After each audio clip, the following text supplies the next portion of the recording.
Pak, pertama saya merasa dirugikan ketika motor saya diberhentikan seperti itu.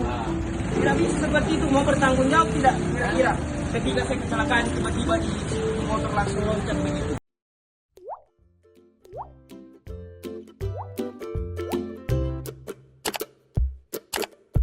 Hormat, harusnya Bapak hormat kepada saya. Saya tidak Itu melakukan, jelas dalam undang-undang lalu lintas. karena saya itu kegiatan saya sudah melakukan penghormatan sebelum Tidak ada penghormatan seperti apa ketika motor itu langsung dibunuh. Tidak ada. meyakini supaya tidak ada dampak lain ketika Tidak tadi mungkin. Saya paham, saya paham. Oke. Itu. Pokoknya tadi andikan ke Bapak singgah. Mohon maaf Pak, ambil waktu sebentar, mungkin tidak bisa dipinggirkan motornya. Justru lebih begitu. Justru lebih Itu yang ingin saya ingat saya sebelum kontak baru saya mau melakukan penghormatan karena mewajibkan.